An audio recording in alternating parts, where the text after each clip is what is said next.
J'ai jamais pensé que je pouvais être aussi fier d'être québécois.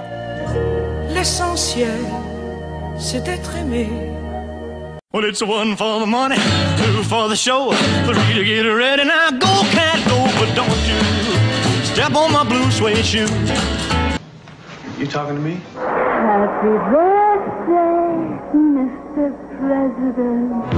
Imagine all the people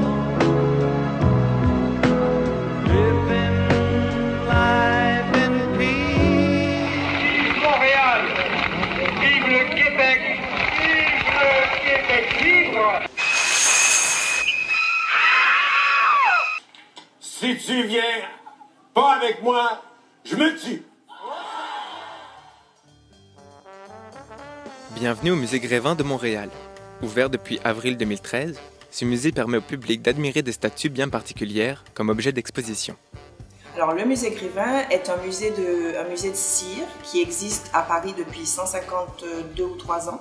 Et le musée a décidé, la compagnie des arts à qui appartient le musée Grévin à Paris a décidé de venir s'installer à Montréal. Pourquoi? Parce que Montréal est une ville francophone. Ils se sont dit que c'était l'endroit au Canada où ils pouvaient s'installer. Donc, ils se sont installés, ils sont venus, ils ont regardé un peu où ils pouvaient installer le musée Grévin, puis ils sont revenus ici au Nouveau-Centre-État. Ben, les Québécois, ils se disent, oh, bon, on connaît peut-être déjà Marie-Mé, etc. Et puis on veut voir à quoi ressemble, je sais pas, Meryl Streep ou Cameron Diaz. Donc, ils viennent. Donc, c'est pour ça qu'on a vraiment équilibré les personnalités au musée de manière à ce qu'il y ait des locaux, des internationaux, des hommes politiques, un petit peu de tout pour que chacun y trouve son compte.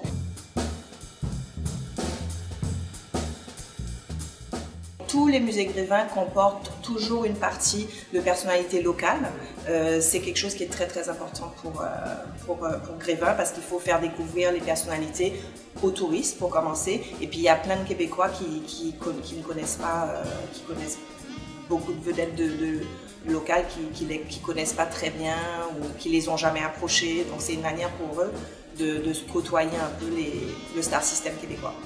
Ces statues sont conçues pour être extrêmement réalistes et semblables aux personnages qu'elles représentent.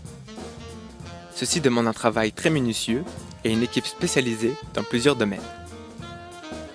C'est les personnages qui vont se faire scanner à Paris. À partir de ça, dans les ateliers de Paris, les sculpteurs vont travailler à partir de ça, puis les mesures aussi, comme ils peuvent mesurer la distance entre les sourcils, entre l'œil, l'oreille, tout est très très précis.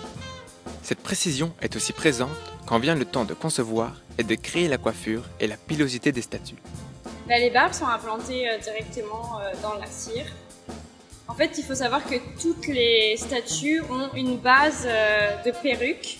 Puis après, sur à peu près 5 cm, qui correspond au devant, c'est implanté directement dans la cire, pour que ça soit plus réaliste.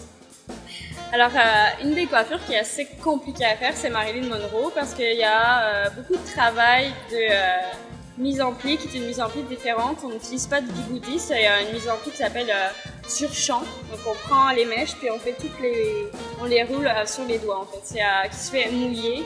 C'est ça qui est un peu plus compliqué comme travail. Bien que la fabrication des statues elles-mêmes ait une importance capitale, la conception et le choix des costumes portés par les statues l'est tout autant, pour qu'elles puissent prendre vie. À la base, les costumes sont choisis avec l'artiste ou avec son gérant ou selon les photos. Donc, dans le fond, il y a un comité qui va décider qu'il y a un artiste qui va être représenté en statue.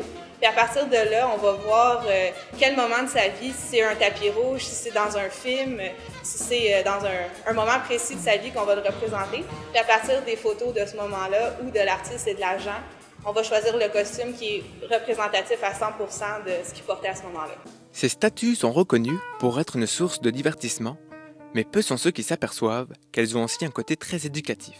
C'est qu'on voit l'interaction de ces personnes-là sur notre histoire et sur ce qu'on est. Ça, c'est intéressant parce qu'ils font partie finalement de notre imaginaire presque.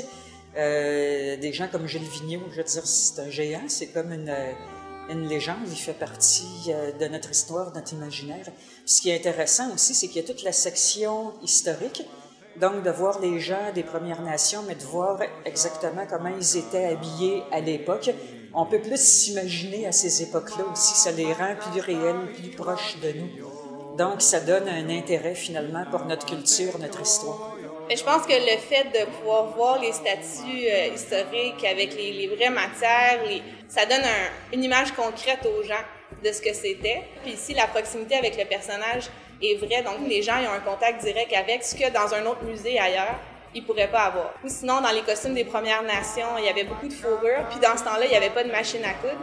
Donc, pour que ce soit représentatif, il a fallu utiliser les techniques qu'ils utilisaient à ce moment-là. Donc, faire des mocassins à la main avec le petit perlage à la main, donc c'est beaucoup plus long, fait que ça va être plus difficile. Donc, on ne pouvait pas se permettre de dire « Ah, ben ça, je vais le faire à la machine à coudre parce que ça va plus vite. » Fait que vraiment, on prenait le matin à coudre à la main tous les petits mocassins. On a beaucoup de groupes scolaires qui viennent au musée. Donc, pour ces élèves-là, c'est le fun de voir grandeur nature ce qu'ils étudient. Donc, dans le fond, on apprend l'arrivée, genre quartier Champlain, Maisonneuve, puis tout ça. Donc, ici, ils vont pouvoir voir vraiment comment il est habillé, avec les vrais matériaux. Tu sais, les enfants, ils viennent, puis ils nous posent des questions sur, OK, c'est de la fourrure de quoi, c'est de la perle de quoi. Ça, même si on le dit dans un livre à l'école, le voir concrètement sur le terrain, c'est autre chose. Ça permet aux gens de savoir, de connaître un peu mieux le Québec. Donc, les visiteurs savent, et quand ils viennent, les touristes, ils savent comment est-ce que le Québec a été fondé, comment est-ce que le Canada a été fondé.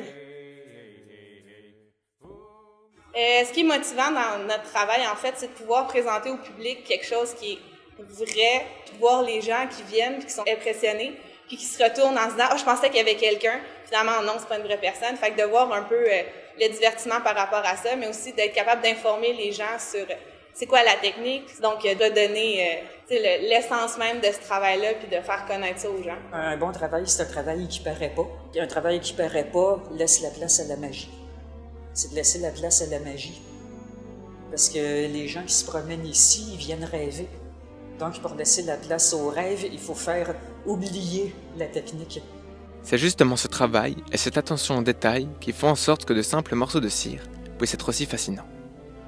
Car n'oublions pas qu'elles sont le reflet d'une culture entière et qu'elles préserveront ces hommes et ces femmes que nous admirons tant.